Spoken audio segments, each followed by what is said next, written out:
we farm almost 600 acres, 2,400 head of finishing hogs, and we usually run 60 head of Black Angus. Corn, beans, and a little bit of hay.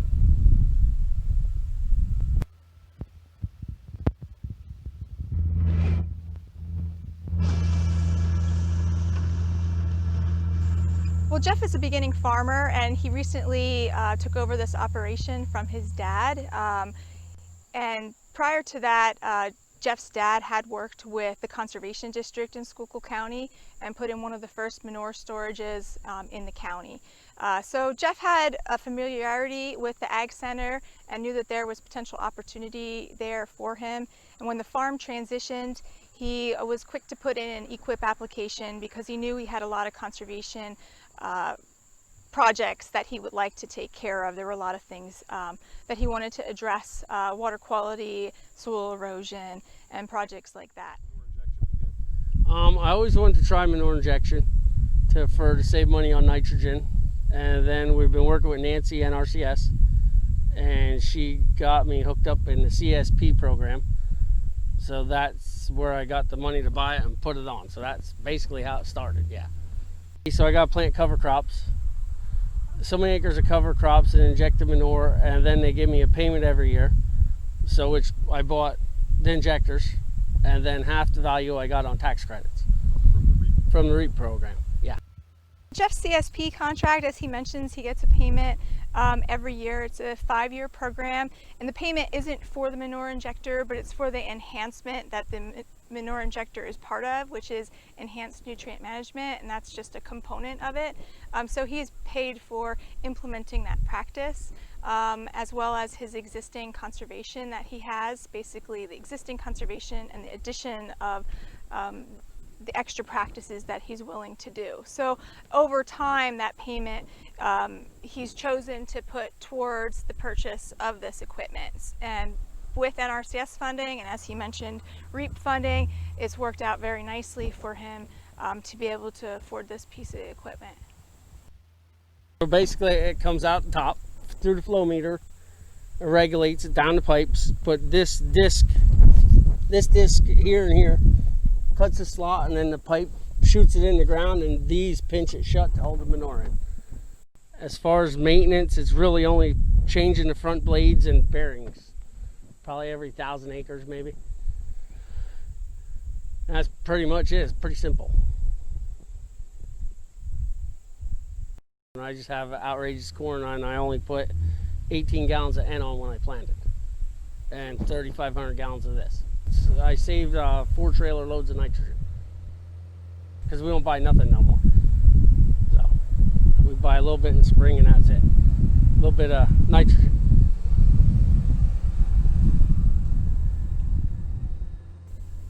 Fuel. Well, I used to burn 100 gallon in 2 days.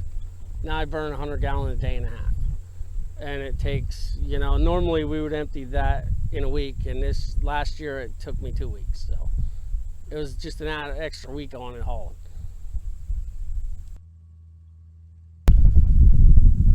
I've been checking all summer where we injected. If you go in the fields and you dig up where the injectors are, you have a 4-inch streak of black material like 4 months later, and like right now it's down to 2 inches. It's amazing how it just sucks it up into the plants. Been continuous no-till now for 5 years, and through that 5-year period he's certainly seen some positive improvements in his soil structure. And one of the issues that arises in conversation that we have with people on manure injection is, how does manure injection fit in with some of the soil health initiatives that go on the farm?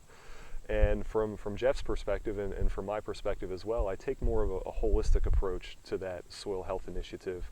That yes, we have a little bit more disturbance from the manure injection, where we have a 6-inch band of soil where we're getting some soil disturbance.